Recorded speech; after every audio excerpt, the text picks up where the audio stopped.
Hello everyone, welcome to era education. तो आज हम बात करेंगे अपने लास्ट मुस्लिम आक्रमणकारी के बारे में, जो कि हमारे मेडिवल सीरीज़ के थर्ड अटैकर हैं। और इसी के साथ मुस्लिम इन्वेंशन का ये टॉपिक ख़त्म हो जाएगा और इसके आगे दिल्ली सल्तनत हम शुरू करेंगे। तो इससे पहले के 2 वीडियोज़ और 2 मुस्लिम आक्रमणकारियों के बारे में अगर आपको कोई जानकारी नहीं है या अभी तक आपने उनके बारे में वीडियो नहीं देखा है, तो आप चैनल के प्लेलिस्ट में जाकर उनके बारे में उनकी वीडियोस देख सकते हैं और जानकारी प्राप्त कर सकते हैं। तो चलिए शुरू करते हैं हम आज के अपने थर्ड अटैकर के साथ। और जो हमारे ये थर्ड अटैकर हैं वो है मोहम्मद गौरी। मोहम्मद गौरी का पूरा नाम शहाब उद्दीन मोहम्मद गौरी था। उसे गजनी के इतिहास में मुइजुद्दीन बिन साम के नाम से भी जाना जाता है। वह एक वीर तथा कुशल सेनापति था। उसे भारत में मुस्लिम साम्राज्य का संस्थापक होने का गौरव हासिल है। यह तीसरा मुस्लिम आक्रमणकारी था जिसने हिंदुस्तान पर आक्रमण किया था। इसके पूर्वज पठान जाति के तुर्क थे जो पूर्वी ईरान में निवास करते थे। इसी के साथ मैं आपको फिर से रिपीट करा देती हूँ कि मोहम्मद गौरी और सेकंड अटैकर महमूद गजनवी, ये जो थे दोनों तुर्क जाति के थे। और जो हमारे पहले अटैकर थे मोहम्मद बिन कासिम, वो अरब से ताल्लुक़ रखते थे, क्योंकि इनके ताल्लुकात और इनके निवास स्थान से रिलेटेड क्वेश्चन एग्ज़ाम में ज़रूर पूछा जाता है। तो इसके आगे अब शुरू करते हैं हम। मोहम्मद गौरी के राज्य की राजधानी गौर थी, इसलिए मोहम्मद के पूर्वज गौरी कहलाए। गयासुद्दीन गौरी इस वंश का शक्तिशाली शासक था जिसने गजनी पर अधिकार करके गजनवी वंश को समाप्त कर दिया था। और मोहम्मद गौरी गयासुद्दीन गौरी का छोटा भाई था। मोहम्मद गौरी ने गजनी की विजय में अपने भाई की बहुत सहायता की थी, इसलिए गयासुद्दीन ने उसे गजनी का शासक बना दिया। मोहम्मद गौरी अपने भाई को ही अपना स्वामी मानता था, इसलिए उसने ना तो अपने नाम के सिक्के जारी करवाए थे और ना ही खुतवा पढ़वाया था। मोहम्मद गौरी ने 1206 ईस्वी तक गजनी पर शासन किया। वह एक महत्वाकांक्षी शासक था। उसने 1175 में भारत पर पहला आक्रमण किया और इस प्रकार इसकी मृत्यु तक भारत के विभिन्न राज्यों पर अधिकार कर लिया था। इसके आक्रमण के क्या उद्देश्य थे? तो मोहम्मद गौरी के भारत पर आक्रमण करने के 3 उद्देश्य थे: नेम, फेम और गोल्ड। नेम मतलब शक्ति व सत्ता हासिल करना, फेम से मतलब अपने धर्म का प्रसार करना, और गोल्ड भारत के धन को लूटना। जनरली ये तीनों मुस्लिम आक्रमणकारी थे, तीनों के ही उद्देश्य एक जैसे थे। ये तीनों मुस्लिम आक्रमणकारी भारत पर इसी मंशा को लेकर भारत की ओर बढ़े थे और भारत पर अपना अधिकार करना चाहता थे। तो आगे हम शुरू करते हैं मोहम्मद गौरी के आक्रमणों के बारे में। तो मोहम्मद गौरी के आक्रमणों का वर्णन इस प्रकार है। पहला आक्रमण मुल्तान तथा उच्च की विजय 1175 से 1176 ईस्वी। इसने अपना पहला आक्रमण मुल्तान तथा उच्च पर किया। इन प्रदेशों पर आक्रमण करने के 2 प्रमुख कारण थे: भौगोलिक स्थिति और कर्मार्थी संप्रदाय। कट्टर सुन्नी मुसलमान होने के कारण जो गौरी था वह स्वयं इस संप्रदाय का अंत करना चाहता था। मोहम्मद गौरी ने मुल्तान पर बड़ी आसानी से अधिकार कर लिया था। मुल्तान की विजय के पश्चात गौरी उच्च की ओर बढ़ा। कहा जाता है कि एक षड्यंत्र के द्वारा मोहम्मद गौरी ने उच्च के शासक भट्टी की पत्नी को अपनी ओर कर उसे अपने पति की हत्या करने के लिए उकसाया। अतः जब उसने अपने पति की हत्या कर दी तो गौरी अपने वचन से मुकर गया और उसने उच्च पर अधिकार कर लिया था। मोहम्मद गौरी ने 1178 ईस्वी में गुजरात पर आक्रमण किया। गुजरात अपनी आर्थिक समृद्धि के लिए बहुत प्रसिद्ध था। यहाँ की भूमि बहुत उपजाऊ थी और यहाँ पर अच्छी बंदरगाहें थीं। उन दिनों भीमदेव द्वितीय गुजरात का शासक था। उसने गौरी को आबू पर्वत के पास बहुत बुरी तरह पराजित किया और अनेक मुस्लिम शासकों को बंदी बना लिया। मोहम्मद गौरी अपमानित होकर वापस गजनी लौट गया। उस समय गुजरात की राजधानी अनहिलवाड़ा थी और उस पर भीमदेव के भाई मूलराज द्वितीय का शासन था। उसने गौरी का सफलतापूर्वक सामना किया। इस युद्ध में न केवल गौरी की पराजय हुई बल्कि उसके अनेक सैनिक भी युद्ध में बंदी बना लिए गए और काफी सारे सैनिक रास्ते में ही मर गए। तीसरा आक्रमण, पंजाब की विजय 1186 ईस्वी। पंजाब में उस समय गजनी वंश का शासक खुसरो मलिक शासन करता था। मोहम्मद गौरी ने 1179 में पेशावर तथा 1185 में सियालकोट पर अधिकार कर लिया था, परंतु इसके बावजूद खुसरो मलिक की शक्ति कम नहीं हुई थी। खुसरो मलिक की कश्मीर के शासक चक्रदेव के साथ नहीं बनती थी। अतः कश्मीर के शासक चक्रदेव ने मोहम्मद गौरी को पंजाब पर आक्रमण करने के लिए आमंत्रण दे दिया। मोहम्मद गौरी ने चक्रदेव के आमंत्रण को स्वीकार करते हुए उसके सहयोग से 1186 ईस्वी में पंजाब पर आक्रमण कर दिया। गौरी की सेनाओं ने लाहौर के किले को घेर लिया, परंतु काफी कोशिशों के बावजूद भी वह खुसरो मलिक को नहीं हरा सका। अंत में गौरी ने धोखे से काम लेकर खुसरो मलिक को बंदी बना लिया। उसके बाद खुसरो व उसके पुत्र को मौत के घाट उतार दिया गया। पंजाब पर मोहम्मद गौरी का अधिकार हो गया। इस प्रकार मोहम्मद गौरी ने गजनी वंश का सदा के लिए अंत कर दिया। चौथा आक्रमण, तराइन की पहली लड़ाई 1191 ईस्वी। इस युद्ध का इतिहास में बहुत महत्व है और एग्जाम में इस युद्ध में से क्वेश्चन जरूर पूछा जाता है।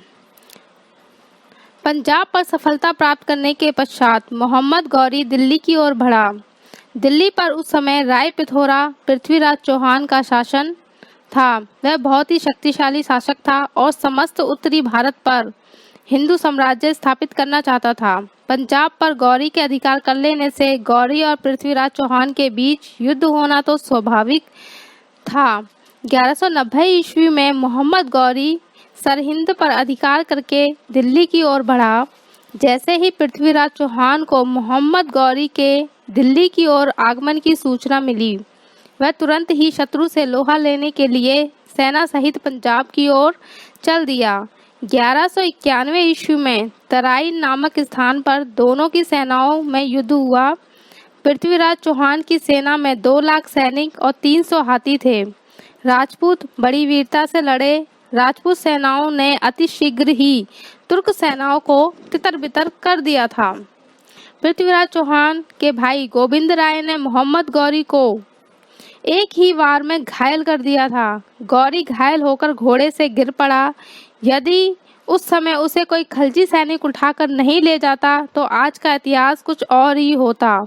मोहम्मद गौरी के सैनिक पराजित होकर युद्ध के मैदान से भाग गए। राजपूतों ने 70 किलोमीटर तक मुसलमानों का पीछा किया। मोहम्मद गौरी बड़ी मुश्किल से सिंधु नदी को पार करके गजनी वापस पहुंचा।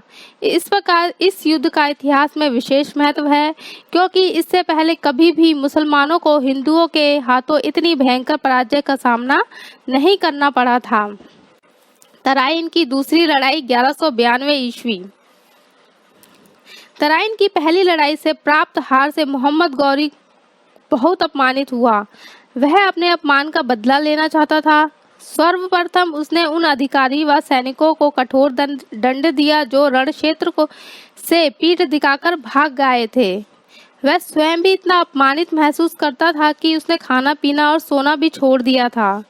1 वर्ष तक अच्छी तैयारी करने के पश्चात मोहम्मद गौरी ने 1,20,000 की सेना के साथ भारत पर पुनः 1192 ईस्वी में आक्रमण कर दिया।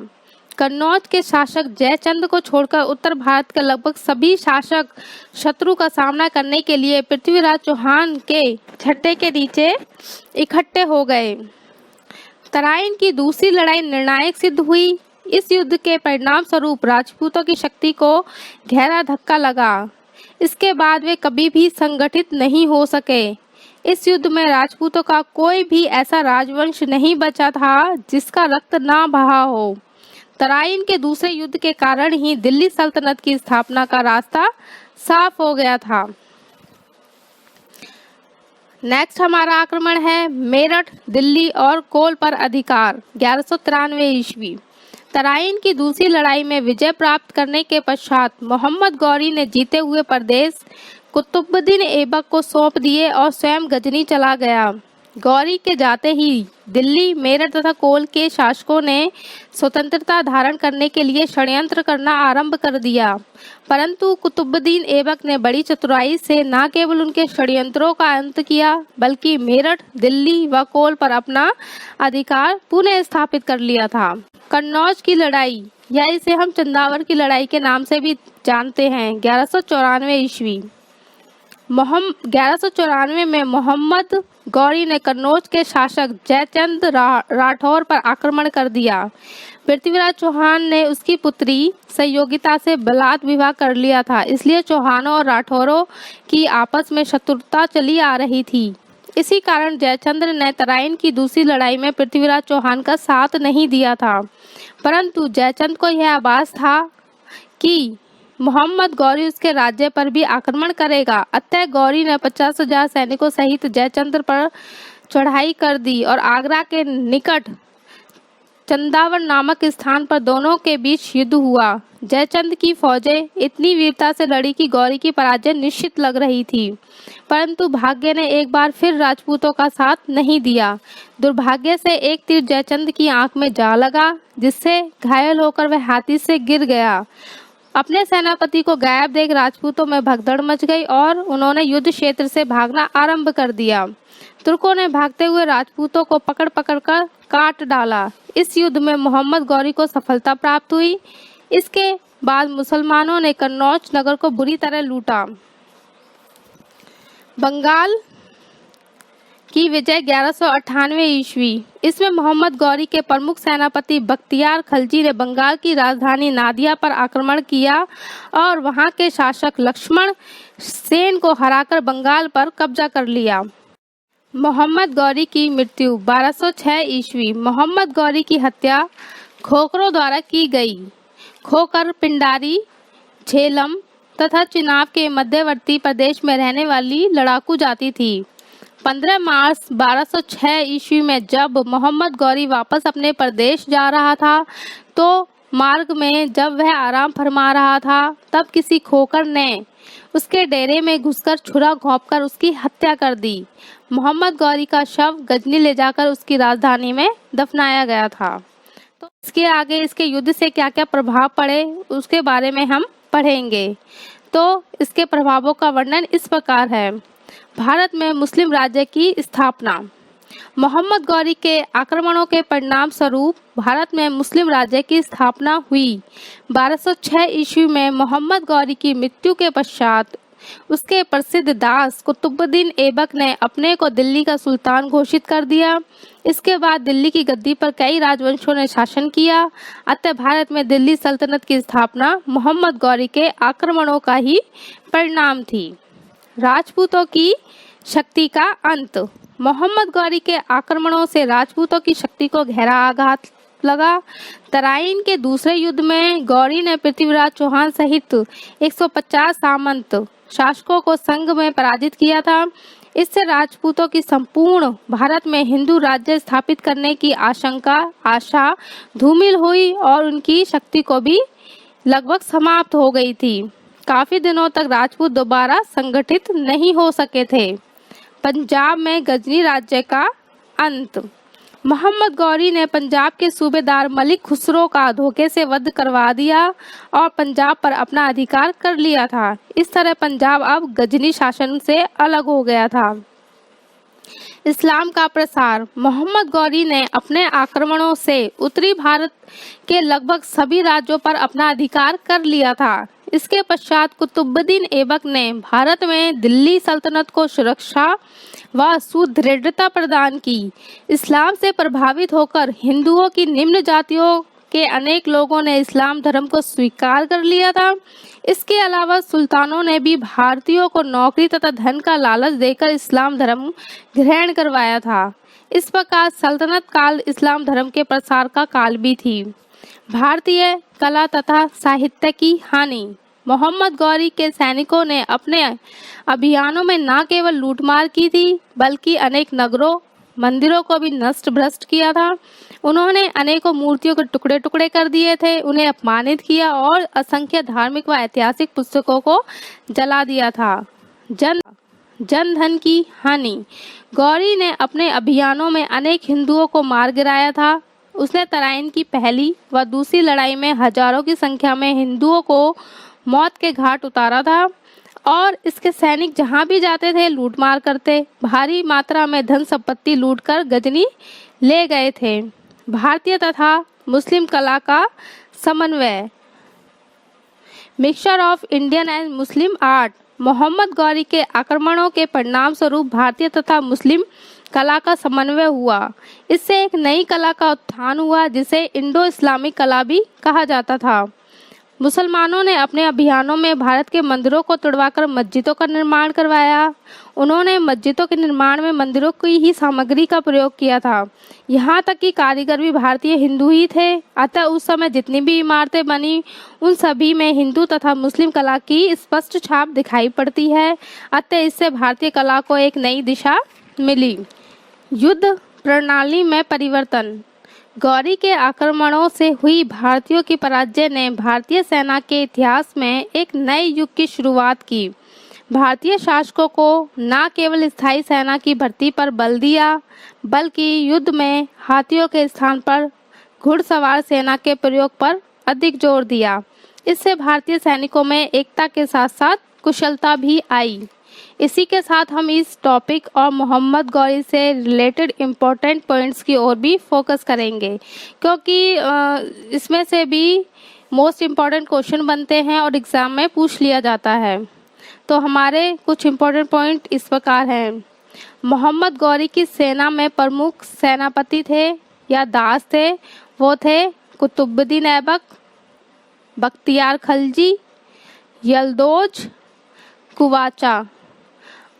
और पृथ्वीराज सेना के प्रमुख सेनापति या व्यक्ति थे आला और उदल। पृथ्वीराज चौहान के दरबारी कवि चंद्रबाई थे और इन्होंने उस समय महाकाव्य लिखा पृथ्वीराज रासो। इसमें पृथ्वीराज चौहान के जीवन और चरित्र का वर्णन पढ़ने को मिलता है। तो स्टूडेंट, इस प्रकार से आज का हमारा टॉपिक कंप्लीट होता है। आई होप आपको ये टॉपिक पसंद आएगा और आपके एग्ज़ाम के लिए बहुत यूज़फुल रहेगा।